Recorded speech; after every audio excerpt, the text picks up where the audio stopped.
Welcome back to Daydreamer. I'm Rachel, or Daydreamer, both are true. I got a really good book to talk about with you today.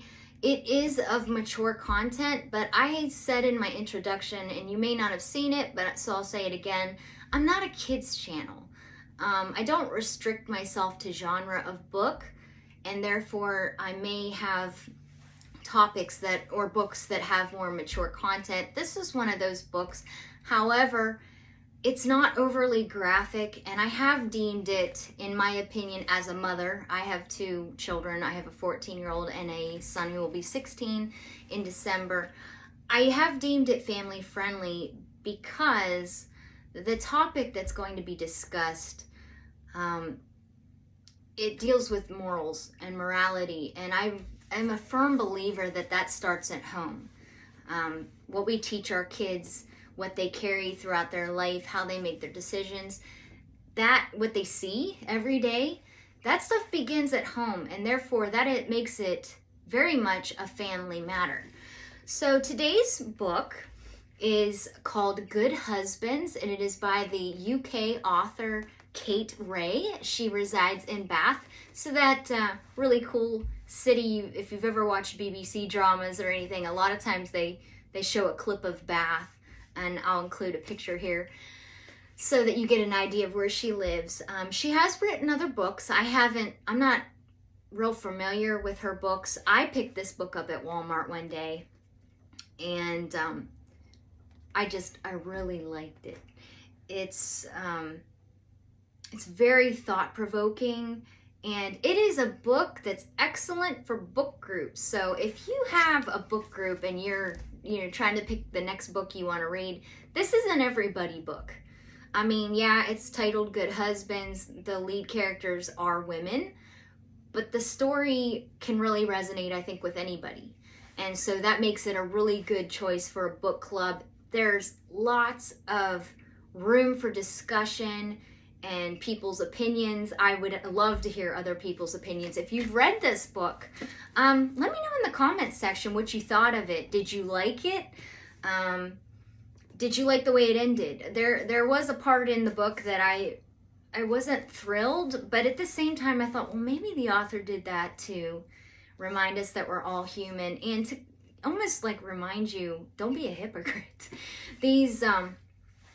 These characters are each very different. We have three women whose names Jess, short for Jessica, Priyanka, which she's called Pri in the book, and a character called Stephanie. And what happens in this book is these three women receive a handwritten letter in the mail that, when they finally get around to reading them, is accusing their husbands, all three of their husbands, of being involved in a sexual assault more than 20 years prior. So these women didn't even know their husbands at the time. These were very innocent women that had a bomb dropped in their laps and then were left to deal with the aftermath. And the letter writer herself dies.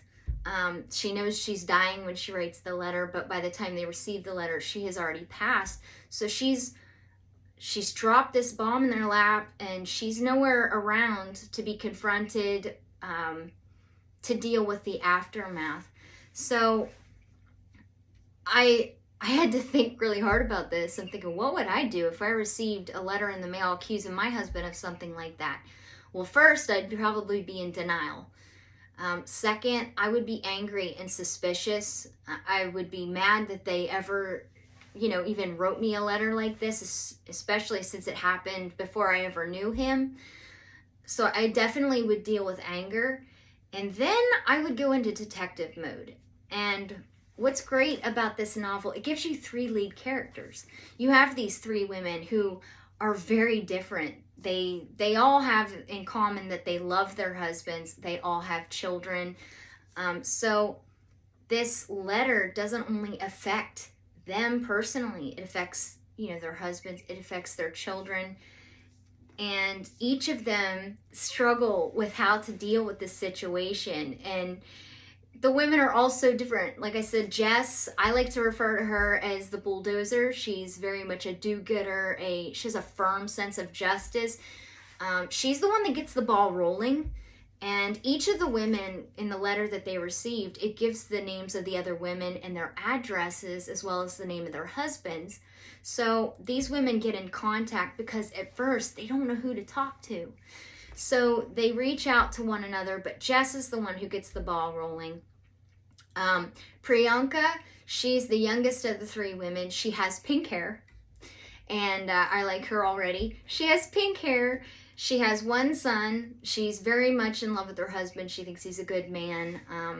She, of course, doesn't believe, that he could even, that something like this could happen with him. And she's kind of a fence sitter. Not completely. She tends to hide behind her pink hair. She changes her eye color all the time with contacts. And like when she wants to feel neutral, a lot of times it says she puts in her gray contacts and she's just neutral. So she really is kind of looking in this situation. She kind of just wishes somebody would, she's like, please, I wish somebody would tell me what I should do. So she's a really good character, but she tends to follow Jess quite a bit. Stephanie, however, is a more complex character. She's a character at first, and I know at first, my first reaction was she's uppity and she's kind of a snob. And, but really, as you keep reading and you delve more into her character, she's not. She's a person, she describes herself as having to try harder than others. She's the girl from the wrong side of the tracks. She didn't finish school. But she's trying to, escape her past, and she's described as having perfect posture, and she always wears red lipstick, and she has real pretty blonde hair, and she's real grateful to her boss for giving her a job, and she does work. She's very grateful to her husband because her husband is her second husband, and she came to the marriage with two girls prior to the one they have together. And she describes him as really stepping up to the plate. And so she has a real sense of duty. And she's the most complex of all three women.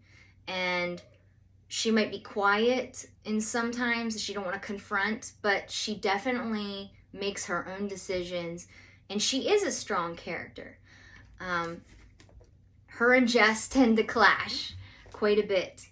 Because Stephanie, she'll show up and she'll talk and then she goes away.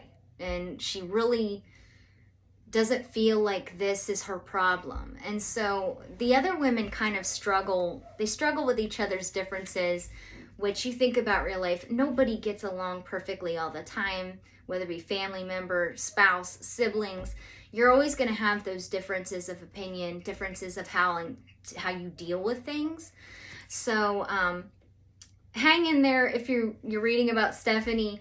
Don't cross her off your list yet, unless of course you just can't stand her kind of character. I actually thought she was my favorite in the end. I don't agree with everything she does in this, but I do really like her character, so just give her a chance. Again, if you guys have read this, let me know your thoughts. Let me know how you think you would deal with this subject. If I have any guys that watch me, what would you do in that situation? I'd like to hear the shoe on the other foot. How do you think you would react if you got a letter that your wife committed a crime? You can pick whichever one you want, but if she was, accused of a serious crime before you met her, what would you do? How would you deal with that? I'd be interested to know. So I really want to see some discussion in the comments. Let me know how you guys think you would deal with this. Let me know if you've read the book, if you enjoyed the book. If you have a book club, would this be one you think you would like to introduce? It is a very good book in the fact that it makes you think on many different levels. It deals with a lot of different things. There's lots of room for discussion. I really enjoyed this book, even though I didn't agree with everything. And at one point in the book towards the end, I don't want to give away the plot, But the women they're so good in this book. But at the end, there's something that happens that I kind of, especially one character more than the other, I really thought she kind of made herself into a hypocrite. She decided to kind of brush something under the rug that wasn't quite right. And I couldn't help but think, you just put yourself on the same level as the men in this story. I really kind of wish they hadn't done that, but perhaps the author did that on purpose, to show that we're human. Maybe she just thought it was a good end. It was justice in her mind. I have my own thoughts on that, but I don't want to give it away, because if you haven't read this story, you really need to pick this book up. It wasn't very expensive. As I said, I found it in Walmart. But, you know, again, I think it's a family matter. This book can open doors to, you know, if you're reading it, your kid says, "Hey, Mom, what you reading?" This gives you an opportunity. Men, talk to your sons. You know, talk to your kids. Do you talk to your kids? I talk to my kids all the time. I like to talk to them in the car where they can't escape. Where they can't escape. And we talk about many subjects, but it's really good to teach your kids self-control, respect for others, to teach them boundaries. No means no. So it's a really good book, and I highly recommend it. Again, it's Good Husbands by Kate Ray. And I hope you enjoyed today's video. It's a little different than my other ones. It was completely unscripted, so I hope I didn't bumble around too much. If you haven't watched my last video, I have a giveaway still going on till September 19th. So you've still got time to enter. So if you watch that and follow the directions, you could be entered to win an insulated cup, and it's completely free. So no, no need to fear that I'm going to send you a bill for shipping or anything. But yeah, be sure to enter that contest if you'd like to have a cup. And I hope to see you again.